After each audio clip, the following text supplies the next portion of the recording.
ابتداً اللہ جل شانہ نے قرآن مقدس میں ارشاد فرمایا ہے،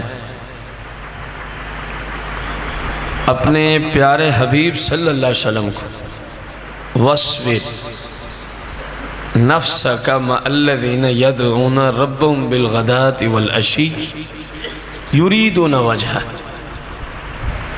اے پیارے حبیب،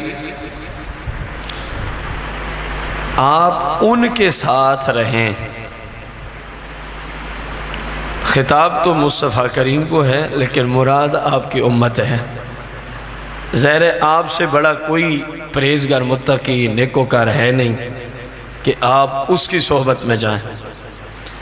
خطاب آپ کو ہوتا ہے، بسا اوقات مراد امت ہوتی ہے۔ جیسے وہ حدیث ایمان بھی کہتے ہیں، حدیث اسلام اور حدیث احسان بھی اس کو کہتے ہیں۔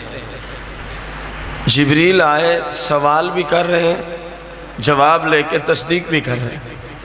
تو آقا کریم علیہ السلام نے فرمایا، ان کو تو پتہ ہی ہے صحابہ، یہ تمہیں دین سکھانے کے لیے آتے ہیں، مجھ سے آ کے پوچھتے ہیں سوال، میں جواب دیتا ہوں، تمہیں دین کی سمجھ آ جاتی ہے۔ تو قرآن میں یہ اسلوب کئی مقامات میں رکھا گیا کہ بظاہر مصطفیٰ کو خطاب ہوتا ہے، لیکن مراد امت ہوتی ہے، امت کو پتہ چلے کہ ہم نے کیا کرنا ہے۔ اب فرمایا کہ وَاصْبِرْ نَفْسَكَ مَعَ الَّذِينَ يَدْعُونَ رَبَّهُمْ بِالْغَدَاةِ وَالْعَشِيِّ، ان لوگوں کے ساتھ رہو، ان لوگوں کے ساتھ رہو۔ مجھے بھی خطاب ہے، آپ کو بھی خطاب ہے، پوری امت کو حکم ہے اللہ کی طرف سے۔ کون سے لوگ ہیں جن کے ساتھ رہنا ہے؟ اور مزے کی بات ہے، وَاصْبِرْ نَفْسَكَ، یہ صرف رہنے کے معنی میں نہیں آتا، بلکہ اپنی جان کے ساتھ ان کو مانوس رکھو، بڑھ چڑھ کے ان کے ساتھ محبت کرو، بڑھ چڑھ کے ان کے ساتھ پیار کرو، ان کی صحبت اختیار کرو، ان کی مجلس میں جایا کرو۔ کن کی مجلس میں جانا ہے؟ مَعَ الَّذِينَ يَدْعُونَ رَبَّهُمْ بِالْغَدَاةِ وَالْعَشِيِّ، ان کے پاس اٹھو بیٹھو، ان سے محبت کرو، ان سے الفت رکھو، ان کی زیارت کی خواہش رکھو۔ کون؟ الذین، وہ خوش نصیب لوگ، یدعون، جو پکارتے ہیں، عبادت کرتے ہیں، ربہم، اپنے، ربہم، اپنے، یار قرآن ہے، اپنے رب کو پکارتے ہیں، اپنے رب کی عبادت کرتے ہیں، اپنے رب کے ذکر و فکر میں مصروف رہتے ہیں۔ کب کب؟ بالغداۃ والعشی، صبح بھی یہی کام ہے، شام کو بھی یہی کام ہے۔ یہ ایک محاورتاً جملہ ہوتا ہے، بھئی ان کا کام ہی یہی ہے، ان کا کام ہی، آپ جب بھی دیکھو گے وہ اللہ کے ذکر و فکر میں مصروف نظر آئیں گے۔ جب بھی آپ ان سے ملیں گے، کسی نہ کسی نیکی کے کام پر وہ آپ کو نظر آئیں گے، دین کی خدمت کر رہے ہیں، دین کے کام کر رہے ہیں، ذکر اذکار میں۔ فرمایا ان کے ساتھ اپنے آپ کو مانوس رکھو، ان سے محبت کرو۔ یا اللہ، محبت تو بہت سارے لوگ تیری عبادت کرنے والے ہیں، تجھے پکارنے والے ہیں۔ فرمایا یریدون وجہ، جن کے پاس جانے کا میں حکم دے رہا ہوں، یریدون وجہ، وہ میری عبادت سے صرف مجھے ہی راضی کرنا چاہتے ہیں، میں ان کے پاس جانے کا تمہیں حکم دے رہا ہوں۔ جو ریاکار ہیں ان کی بات قرآن نے یریدون وجہ فرمایا، جو صرف رب کو راضی کرنے کے لیے دن رات اللہ کی عبادت میں مصروف عمل ہے، ان کے ساتھ منوس رہو، ان سے محبت کرو، ان کے ساتھ تعلق بحال کرو، ان سے ملنے کی خواہش رکھو۔ کن سے؟ جو اللہ کی، یار بولو تو صحیح نہیں، قرآن مقدس کا ترجمہ ہے، کسی کا فتویٰ نہیں ہے، رب کا دیا ہوا فتویٰ ہے۔ جو اللہ والے ہیں ان کے ساتھ محبت کرو، جو اللہ والے ہیں ان کے ساتھ۔ اور اللہ والوں کی علامت کیا بیان کی ہے؟ اس چیز کی بہت زیادہ ضرورت ہے آپ کے زمانے میں سمجھنے کی۔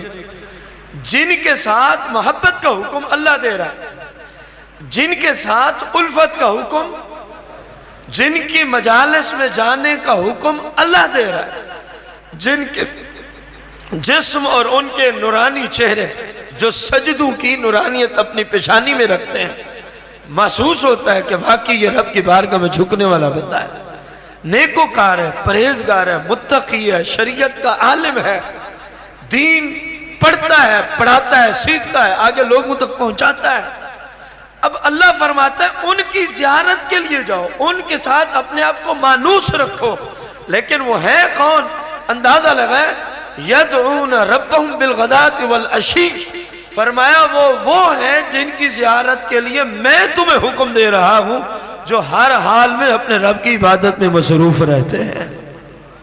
اب آپ کو سمجھ آ جانی چاہیے قرآن مقدس کی آیت سے کہ اللہ والے کون ہوتے ہیں، اللہ کے دوست کون ہوتے ہیں، جن کی زیارت کے لیے رب قرآن میں ہمیں ارشاد فرما رہا ہے وہ خوش نصیب ہیں جو رب کی کیا کرتے ہیں، کب کرتے ہیں؟ فرمایا ہر وقت ہی کرتے ہیں، وہ نافرمانی سے بچے ہی رہتے ہیں، اپنے رب کی نافرمانی والے کاموں سے بچے ہی رہتے ہیں۔ فرمایا جہاں تمہیں ایسا بندہ مل جائے تو پھر وَاصْبِرْ نَفْسَكَ، پھر اس سے محبت بھی کیا کرو، اس کی زیارت کے لیے جایا بھی کرو، اس کی زیارت کے لیے۔ اب ہمیں معلوم ہو گیا قرآن مقدس کہ نیک لوگوں کی زیارت کرنے کا حکم کس نے دیا ہے؟ بلند آواز، کس کتاب میں دیا؟ اور نیک لوگ ہیں کون؟ جو ہر حال میں اپنے رب کی، ہر حال میں اپنے رب کی، بھلے وہ آپ کا گھر کا فرد ہی کیوں نہ، بات سمجھنے کی کوشش کریں، بھلے وہ آپ کے گھر کا، آپ کی بیٹی ہے، آپ کا بیٹا ہے، آپ کی بیوی ہے، آپ خود ہیں، کیونکہ قرآن نے یہ تھوڑی کہا کہ وہ 100 کلومیٹر دور رہتا ہو تو نیک بندہ ہوگا، آپ کے گھر کا بندہ یہی کام کرے تو وہ کچھ بھی نہیں ہوگا۔ میں نے یہ جملہ کیوں بولا؟ ذرا غور کیجئے گا میرے اگلے جملے پر۔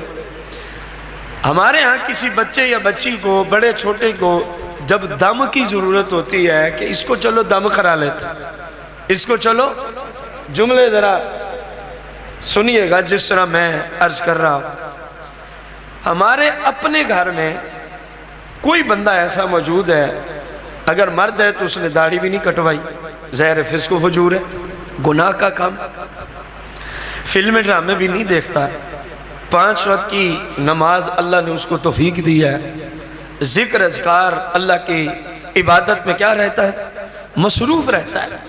ہم اس بندے کو چھوڑ کر جو گھر میں میسر ہے، جس کا تقوی و طہارت ہمارے سامنے ہے، اس کو چھوڑ کر ہم اس بندے کے پاس دم کرانے جاتے ہیں جس کی داڑھی نہیں تو ہر وقت گناہ میں وہ بندہ بیٹھا ہے، کیونکہ گناہ کا کام، نماز وہ نہیں پڑھتا، مردوں عورتوں کو اکٹھے وہ بٹھا کے بیٹھا ہے، روزے وہ نہیں رکھتا، درود و سلام کا اس کا کوئی خاص عمل نہیں، ذکر اذکار میں، تلاوت میں، کیوں وہاں جاتے ہیں؟